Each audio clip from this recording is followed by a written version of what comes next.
Hello everyone, I'm Chris Brown, Director in the Pensions team here at Burges Salmon, and welcome to episode 3 of season 2 of the Burges Salmon Pensions Pod.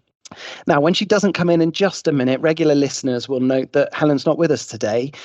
She's unavailable this afternoon as she's tasting the menu for the wedding breakfast for her upcoming wedding. So while she's no doubt having a feast, we are here to feast on the latest updates and news on a very hot topic in the pensions industry, that of ESG.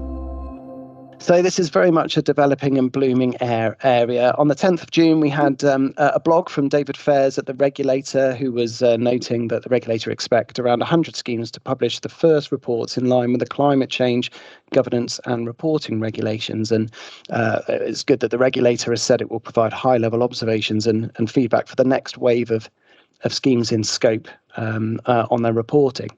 So here to discuss ESG and the latest updates with me are George Fowler, who's a partner at ISIO, also a qualified actuary, and George's primary role is providing investment advice to large institutional clients, including DB and DC schemes, ranging in size from 100 million to 50 billion. Hi, George. Nice to have you on the podcast. Hi, Chris.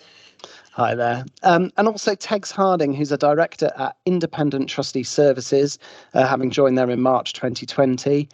Tegs is also a qualified actuary and an investment specialist with over 15 years experience in the finance industry. Hi, Tegs. Hi, Chris. Hi. And lastly, but by no means least, Kate Granville-Smith, who's a senior associate in the Burges Salmon Pensions team and who advises both trustee and employer clients and is our go-to expert on ESG legal matters. Hi, Kate. Hi, Chris. Hi. So without further ado, first question, I think for all of you, but George, maybe you could pick this one up in the first instance. What's ESG all about and why is it important for pension schemes? Thanks, Chris. So dealing with the first half, well, what's ESG all about? That's both an easy and a difficult question. I guess the easiest side is ESG stands for environmental, social and governance factors. So what's that about? Well, as an investment advisor, it means taking into account ESG when building an investment strategy, selecting managers or monitoring those managers over time. But it's broader than just investment. Your actuary should be thinking about it from a funding perspective, and your covenant advisor also should be taking into account ESG and advising on covenant. So that's the easy bit. I guess the harder bit is, well, actually, how do you take into account ESG? There's many, many different ways you do it, and almost trying to do it in an effective way is almost more important than the decision to do it in the first place. So that probably leads quite nicely into the second part of your question, which is, well, why should we take into account ESG? And I think that's for two main reasons. The first, I think, is the most important one, in that my view is if you properly take into account ESG, it will lead to a better investment outcome, whether that be a higher level of return or a better management of risk over the long term, or potentially both. I guess the second reason is much more of a regulatory. You can't ignore what you have to do from an ESG perspective, whether it's implementation statement, VFM on the DC side, or TCFD. It's everywhere. And so as a trustee, even ones that are more cynical around ESG, you can't ignore the regulatory driver to take more account of it. Yeah, absolutely. And there is a regulatory driver, but I think as you were sort of suggesting, and as the regulator has said in that David Fairs blog on the 10th of June, the regulator believes that the disclosure requirements, the reporting you were talking about, should be seen not as an exercise in compliance, but this is all part of an exercise in risk and opportunity management. So, all of this will lead to improved outcomes for scheme members. And I guess that's a key driver behind it all, rather than sort of the compliance and the reporting. Yeah, I agree. I think the difficulty is it's sometimes hard to ignore the regulatory burden. I've got a lot of schemes going through TCFD at the moment, and it is challenging, and there is a lot to do, and it is eating up governance time. But I think even in my darkest moments with the volume of ESG that needs to be considered, I think it's stepping back and saying, well, why is the regulator trying to get schemes to do that? And not just nudging them, but forcing them to consider it. And it goes back to the point you're making, Chris, that fundamentally, I think think if you do take it into account, whether it's a better outcome for your DC members or better management of risk on the DB side, I think there is a genuine positive outcome that you can gain by actually giving due care and attention to how you think about ESG. Yeah, absolutely. Okay, well, so I think next question then would be how you're seeing ISIO's clients approach it. And Tegs, I might bring you in on this in a moment as well from what you're saying from the trustee side. George, I don't know if you could tell us what you're seeing. Well, I think one of the fun things about talking about ESG is there isn't a right way of doing it. And I think every scheme comes at it from a slightly different perspective. I think from my side that there are two main ways you can do it. And I actually think blending both of these together is the best way to do it. I think the first is at the kind of strategic or the top-down level. So getting everyone around the table and saying, well, what are our beliefs from an ESG perspective, not just at the trustee level, but at the company level, and getting all of the views out there. I think ESG can be quite an emotional topic where people have strong opinions. And so I think you can get the most value where you get it all out there and say, well, what are we actually trying to achieve here by taking into account of ESG? And I think that's a positive exercise. Now, I think the negative of doing that is it can be quite abstract. So when you're talking about, well, I want to achieve a carbon reduction or net zero by this date, it's very difficult to think about that without getting down into the detail. And so what I would always encourage schemes to do is not just do the strategic side, but actually do it at the more micro level. So talk to your investment managers, understand what they're doing, understanding what is actually achievable at mandate by mandate level if you take greater account of ESG. And I think in doing that, it leads to a much richer discussion at the top down level when you're trying to set overall targets. So I've seen schemes come at it from both ways, but to my mind, the way you get the best result is that combination of the top down strategic discussion with really working out what the art of the possible is with your investment managers. Yeah, that's really helpful, and you can see that blending of the macro and the micro is the way to go. Tegs, ESG is moving to business as usual for some schemes, and some are yet to get started. From the trustee side, who are you seeing in which camp, and what would be your top tips for getting started? Sure. I mean, those that are going first in my book are doing so for a couple of reasons. They're multi-billion, and TCFD is landing, so they've got that regulatory push. Or in some cases, it could be both, but the sponsor has a real interest. So increasingly, corporates are coming out there with their own net zero targets, and they're racing against one another to see how close that they can bring that. And they want to see similar actions in their pension scheme. So it's definitely those that are in the BAU camp now. So they've gone through that process that George described of setting policy, engaging with their managers. And I think they're really onto round 2 of that. So really trying to refine that and perhaps setting targets mandate by mandate rather than at scheme level to try and make that as meaningful as they can. On the other side of the coin, you've got sponsors which perhaps don't have their own ambition in that space, and smaller schemes where there's not the same regulatory driver. But that said, I've got a scheme that is 30 million, and they've gone through a process of having the training around it, some discussion, asking for input from the sponsor as well. And they are pausing before actually going as far as moving assets. They invest via pooled funds, so their only choice really is to move those assets to a different fund. And they're pausing before they do that because they really want to understand how long they're going to be invested in growth assets as a whole before taking the leap on the equity side, which I think is very sensible. So yeah, you've definitely got people at both ends of the spectrum at the moment. Yeah, so interesting different approaches, and also that there are schemes in the tens of millions of pounds, so not yet within the scope of the really big billions of pounds schemes, but taking steps and moving forward, which is really, really good. Just very briefly, Tegs, some employers are taking the lead and driving forward to fit in with their agendas. Are you sort of seeing on the trustee side lots of member engagement, or not so much? I think it's a real mixed picture. Obviously, with defined benefit, there's less kind of opportunity for members to engage. Yep. And that's one of the challenges that we've been thinking about on a few schemes, actually, is how do we get the message out there? Because often it's quite nuanced and quite detailed. And how do we get a short summary of what we're doing in that space across to members? On the DC side, obviously, you have got more opportunity for engaging with members when you're doing, workshops with members and things like that. And it is coming up as a priority. I'd say not the overriding one, but certainly members are interested in how trustees are essentially investing their money on their behalf. Yeah, that's helpful. Thanks. And Kate, perhaps I could bring you in here. So sort of, I wonder if you could give an overview from your perspective of what trustees need to be doing now. Thanks, Chris. So basically, all trustees, no matter what their size of the fund or their benefit structure, need to be thinking about ESG, as Tegs and George have said. Although the issues that they face will vary, all schemes are exposed to the ESG risk. Fundamentally, trustees have a legal duty to consider matters which are financially material to their investment decision making, and ESG factors do pose a financial risk to trustees as asset owners, but it also presents opportunities for them as well. And as George has said, trustees of DB scheme also have to bear in mind that there may be ESG implications in relation to the employer covenant too. Trustees also have particular duties under legislation. So most schemes will have to produce a statement of investment principles, where trustees need to include their policies in relation to financially material consideration, including ESG considerations.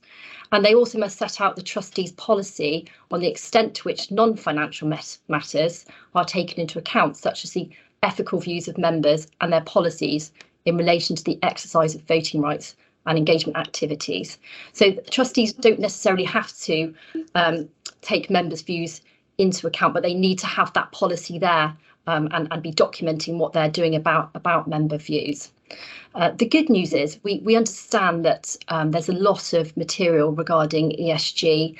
There's the regulatory side, and there's also fiduciary duties to cover. So what we're doing at Burges Salmon is developing a trustee tool so that trustees can have a look at this tool and be able to identify what matters are relevant to them, and then get some information on it so that they can start those discussions amongst themselves and perhaps with the sponsor. So watch this space for developments in that area, Chris. Yeah, thanks, Kate. And from what I've seen of the planning for that tool, it looks as though it's going to be really, really useful. How will our listeners access it, and will it be free? And when do you expect it to go live, Kate? Thanks, Chris. Yes, it will be free, and I suggest our listeners watch out for updates on our mailing list, or they can contact you or I in due course. We're hoping that it's going to be available probably in the next couple of months, if not before. Yeah, super. Thanks very much. So, Tegs, perhaps I could bring you back in now to focus on some highly topical themes, if that's okay. So, the war in Ukraine and the cost of living crisis is changing some market participants' stance on climate engagement, particularly in the oil and gas sector. How are clients reacting to that? Yeah, I think so. Initially, there was certainly a flurry of activity and everybody trying to understand what exposure they had to Russian assets in their pension schemes. Yeah. And that was swiftly followed by a realization that actually we really do need to pay close attention to what our exclusions policy is. Firstly, is there one? What decisions are those managers making on our behalf, and what rules have we set down? And I think the second one is then engagement and voting, because you've got some asset managers coming out there talking about the need for energy security and how that might actually dominate over some longer term climate concerns when they're engaging in particularly with the oil and gas sectors. And for their trustee boards are really thinking, how are they going to react to that? How are they going to engage with their asset manager? And should they be sort of taking more direct control over that voting behaviour themselves in certain circumstances? Yeah, and Chris, maybe I just kind of echo what Tegs said in kind of what I've seen. I think where some of the debate has changed over the last few months is I think if you roll back 6 months ago, there was starting to become this general perception in the market, well, if I have a bias to ESG, almost however I do it, it will lead to better long-term returns. And I think what the last 6 months has shown is that actually, even though, as Tegs said, ESG may be a long-term trend, which is positive, there will be times when it is out of favour. And so it shouldn't be seen as a surefire bet where it's always going to add to returns or lead to better management of risk. And also the second point, again, I'd agree with Tegs that the kind of how you implement ESG in some ways is more important to me than making that decision to have a bias to ESG. So using resource stocks as a great example, do you exclude resources totally, or do you actually try to invest in the resource companies that are genuinely aware of these long-term trends and are trying to invest in line with them? And so I think in some ways that shake-up is healthy, because I think there was kind of a view generating that, oh, we just need to do this, and why wouldn't you? Because it's always going to make us money. Whereas actually, with all of these long-term trends, whether it's ESG or other long-term trends, actually thoughtfully implementing it is really, really important, and recognizing there might be times where actually having that bias to ESG doesn't work in your favor, and being aware that that will happen. So I think it's been a bit of a reality check, both to clients, but also to the industry as a whole.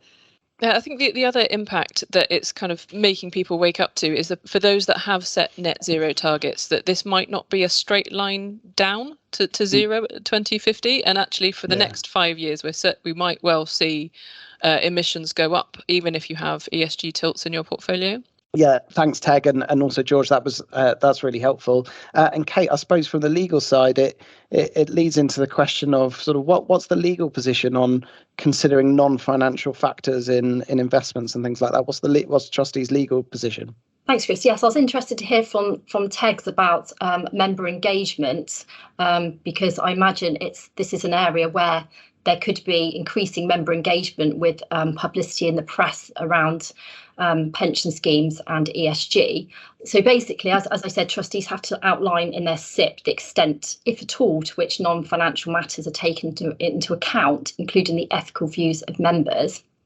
Essentially, if the wider membership is likely to support a proposed ethical investment position and it would not present an additional risk of significant financial detriment to members, it could be adopted as part of a trustees board investment principles. So you could, for example, carry out a survey to understand member preferences, or set up a member panel, or perhaps glean this from the MNTs. So trustees don't have to take into account members' ethical views, but they do need a policy and to record this in the SIP. But I am very much interested to see how much member engagement is going to increase in this area over the coming months and years. Yeah, absolutely. I suspect it will.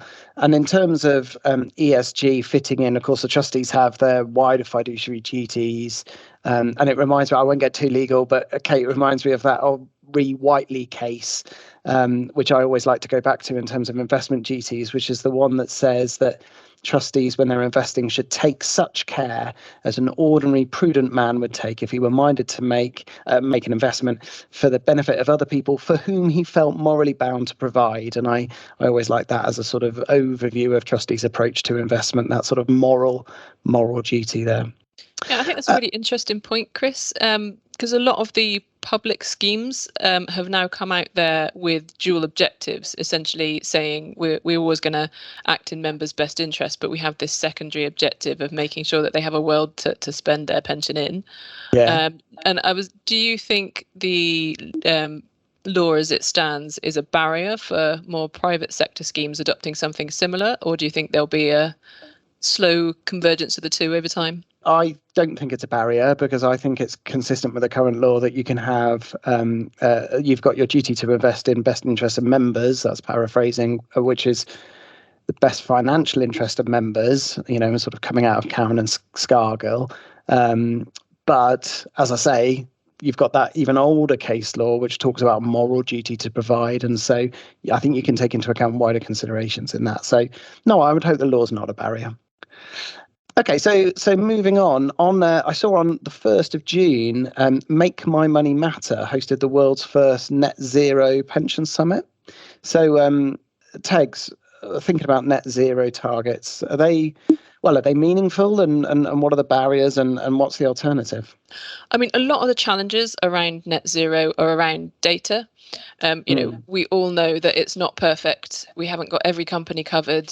it's not audited, so it's not necessarily consistent between companies, and it's not giving you the complete picture at the moment. So without getting too technical, it's what's on scope 1 and 2, but it doesn't take into account scope 3, which is a company's outputs. And that might give you some strange results if you were shaping your portfolio strictly on those 2 metrics alone. Whereas when you're setting a net zero target, you really want to have the biggest impact you can on real world emissions. So just simply cutting those companies with high emissions from your portfolio may not do that, and it leads to the wrong behavior within companies. So companies ditching the most highly emitting parts as well. We don't want to encourage that either. So having a net zero target is great, but you really need to think about how it's implemented, whether you're going to take an engagement first policy. If you are you convinced that that's really going to work, particularly in the oil and gas sector, which is so controversial at the moment? What I've been doing for my schemes where we do have one or that sort of ambition is to really firstly frame it as an ambition, make sure that everybody is aware that it could go up before it comes down. And then engage sort of asset class by asset class with each manager. So have that stated ambition, but underlying that have a suite of different metrics with targets against each one, rather than a sort of black and white, you must cut by 7% a year. Yeah, that's helpful. George, Kate, I don't know whether you'd want to chip in with anything on that on net zero. I'd probably say similar to my comment at the outset around, I would agree, focusing on a mandate by mandate level, looking at the investment managers. And also, I think we've talked a lot about the environmental side today, but also looking more broadly than that. So I'm seeing a number of managers looking to bring in, for example, the UN Sustainable Development Goals into their mandate as well, and bringing in the kind of social and the governance side. So I guess my preference is to engage with each manager, think about what the art of the possible is. And net zero, I think, does represent a good soundbite. But when you've got a lot of DB schemes, for example, where they still have quite substantial holdings in illiquid assets, where the data coverage is pretty poor, actually for a lot of schemes where we've started with the let's look at ESG, and everyone naturally focuses on net zero because it's what you see in the press, and then you go through the metrics and look at it, and often the simple starting point is, well, we just need better data, and let's encourage the managers to get the better data, and then once we've got the better data, then let's think about what an appropriate target is to do with it. So I've had a number of schemes where they've started with a let's have a net zero target and have ended with a actually let's improve our coverage, and let's not just think about the environmental, let's think about how we can incorporate the social and the governance factors into the mandate too. And what are people doing with that information, George, once you've got a picture, for reporting versus those UN SDGs? Are you using that to set priorities for engagement? Are you using that to set your exclusions policy? I think generally at the moment it's agreeing. So where I've done this with clients, it's generally been in the last 12 months. So they've spent a lot of time structuring the mandate to say, well, we want to try and improve our UN SDG score, or our company is focusing on these 3 or 4 sustainable development goals. We're going to bring that into the manager's mandate. I guess where I think clients and consultants are still learning is, well, what do we do with that over time? So we've got this objective of improving our UN SDG score or removing the worst scoring companies. But I think we're still learning as to kind of what we do with that and how that still evolves over time, which feels in some ways partly unsatisfactory, but is partly down to the fact that actually I think it's really, really hard. Lots of clients look at advisors and say, what's the answer? I think it's really, really hard to sit here and say, this is what I think a good ESG mandate will look like in 3 to 5 years' time, because where it is right now is very, very different to where it was 1 to 2 years ago. So I think some of this is a learning process for kind of everyone. Yeah, thanks, George. That's Teg. It's really interesting, and I think it is a learning process. And perhaps the way for me to finish this podcast then is if I might turn to each of you, and perhaps if in one line, if you could give us your main takeaways for listeners, if that's all right, from your different perspectives. So, George, I don't know if you want to go first. I would probably say, and it sounds cheesy, but thinking about ESG and doing it right, I'd probably say is worth the effort. And I would encourage people to persevere and for everyone around the table to recognise that there isn't a right answer and everyone is learning in terms of how ESG will evolve over time. Yeah, thanks. I think that's a really, really good message for people to hear. Tegs? I'll probably give my top tip if that's all right. And that's for trustees out there, is think about the governance around this, because it's not going anywhere. The volume that we're all going to have to do on this is only going to go up, and that is made a lot less painful when there's some thought given to who's going to be doing the heavy lifting in the space. Yeah, absolutely. I think that's really helpful. Great top tip. And Kate? Thanks, Chris. I think really trustees need to understand their ESG obligations and requirements and really develop their beliefs that are appropriate to them and their scheme. And I think, as we've seen today, there's a lot of content and a lot of detail, but trustees should use their advisors to help them, because that's what their advisors are here to do, to help them on that journey. Yeah, absolutely. Well, thanks to George, Tegs and Kate. That was a really interesting discussion. I think there's lots to think about for trustees to be focusing on, and things they should be doing now, no matter what the size of the scheme. And I believe there's a PLSA plan as well, which will be helpful for trustees to look at. Thank you for listening to the Burges Salmon Pensions Pod. If you'd like to know more about our pensions team and how our experts can work with you, you can contact me or any of our team via our website. This episode is the third of our second season, and all of our episodes are available on Apple, Spotify, or wherever you listen to our podcasts. So it just leaves me to say thanks to Tegs, George and Kate, and to our listeners, don't forget to subscribe, and thanks for listening.